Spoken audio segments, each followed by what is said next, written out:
বিসমিল্লাহির রহমানির রহিম। সুপ্রিয় দর্শক মণ্ডলী, আসসালামু আলাইকুম।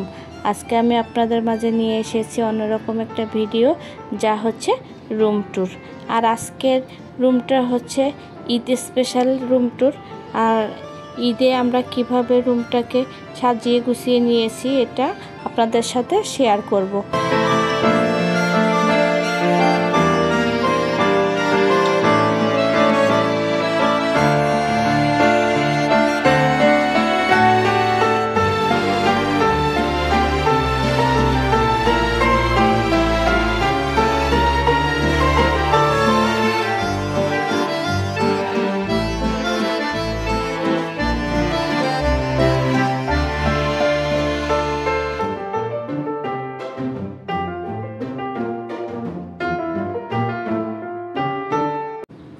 আমি সর্বপ্রথম ড্রয়িং রুম থেকে শুরু করলাম।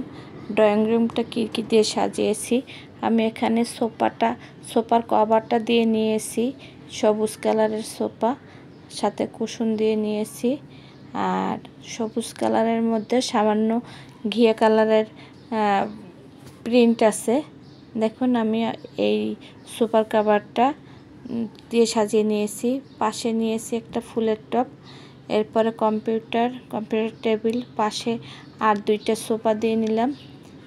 আর উপরের পর্দাটা আপনাদের দেখালাম, আমি জাস্ট এই কালারের পর্দাটা ব্যবহার করেছি। আর এই পর্দাটা আমার আগেও আমি এটা ইউজ করেছি, এটা জাস্ট আমার ঘরেই ছিল। আর এবারের জন্য আমি অন্য সব কিছুই নতুন করে কিনেছি।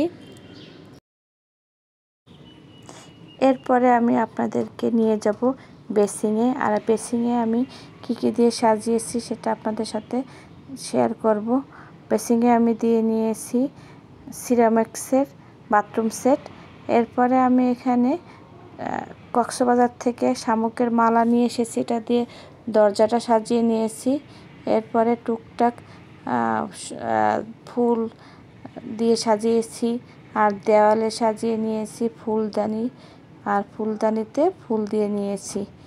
এরপরে আমি আপনাদের আস্তে আস্তে করে নিয়ে যাব আমার ডাইনিং রুমটায়। দেখেন ডাইনিং রুমটা আমি কিভাবে সাজিয়েছি।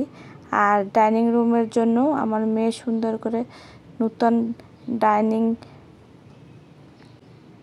টেবিলের ক্লথ কিনে নিয়ে এসছে। আর এটা অনেক সুন্দর হয়েছে, অবশ্য আমার কাছে অনেক ভালো লেগেছে। আপনাদের কেমন লাগছে অবশ্যই কমেন্ট করে জানাবেন। এটা একদম নতুন একটা টেবিল ক্লথ। আর টেবিলে আমি সাজিয়ে নিয়েছি ফুটবল, তারপরে টিস্যু বক্স আর জগ গ্লাস দিয়ে। এরপরে আমি পাশে এই ফুলদানিটা রেখেছি। ফুলদানিটা কেমন হয়েছে অবশ্যই জানাবেন। এই ফুলগুলো আমার খুব পছন্দের, আর ফুলদানিটা অনেক পছন্দের। এটা আমরা নতুন করে কিনেছি ঈদের জন্য করে, রুম সাজাবার জন্য করে নতুন করে ফুলদানি আর ফুলগুলো কিনেছি। কেমন হয়েছে অবশ্যই আপনারা কমেন্ট করে জানাবেন। এরপরে আমি আমাদের আরেকটা রুমের দরজা কিভাবে সাজিয়েছি সেটা দেখাচ্ছি। উপরে সেলফ রেখেছি, আর এখানটাও আমরা কক্সবাজারের শামুকের মালা দিয়ে সুন্দর করে সাজিয়ে নিয়েছি। এরপরে আমরা আপনাদের দেখাচ্ছি আমার মেয়ের পড়ার টেবিল। আর জাস্ট টেবিলের পাশে একটা ফুলদানি রেখেছি। দেখেন কেমন হয়েছে, এটা সম্পূর্ণ গোলাপ ফুল দিয়ে তৈরি। আর এটা দেখতে অনেক সুন্দর হয়েছে। পাশে টেবিলের উপর রেখেছি সাউন্ড বক্স। এরপরে আমি আসলাম আমাদের মাস্টার বেডরুমে আমি একটা ছোট্ট করে সোফা পেতে নিয়েছি। আর খাটে আমি এই বেড কভার আর বালিশের কভারটা দিয়ে নিয়েছি। আর পর্দাটা আমি প্রত্যেকটা রুমে এই পর্দাটাই ব্যবহার করেছি।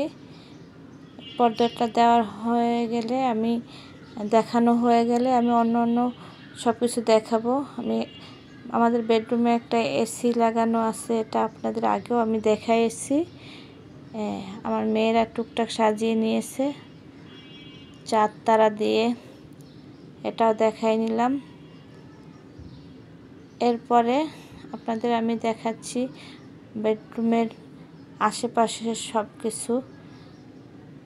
পাশে আমি একটা ড্রেসিং টেবিল রেখেছি, ড্রেসিং টেবিলের পাশে পড়ার টেবিল, আর পড়ার টেবিলের উপরে আমাদের টিভি।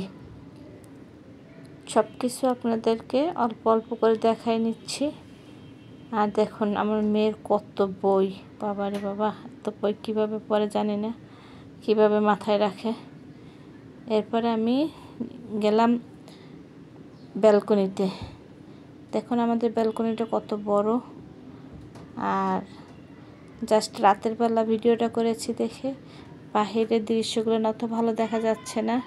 ব্যালকনিতে আছে একটা এসির আউটডোর, দুটো চেয়ার।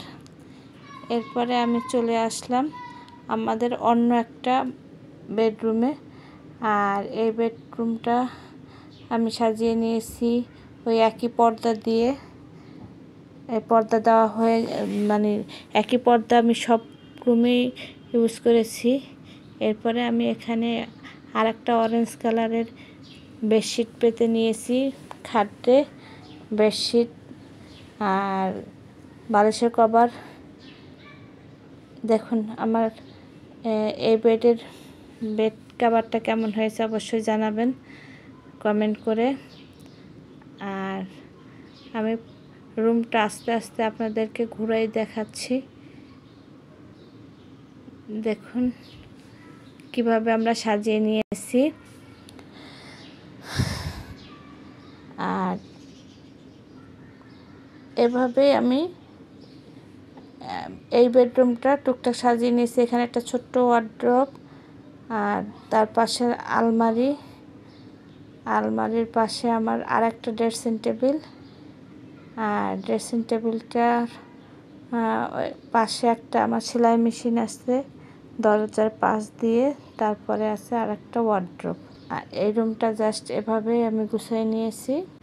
আর রুমটার ভিডিওটি যদি আপনাদের ভালো লেগে থাকে অবশ্যই লাইক, শেয়ার, কমেন্ট, সাবস্ক্রাইব করবেন। আল্লাহ হাফেজ।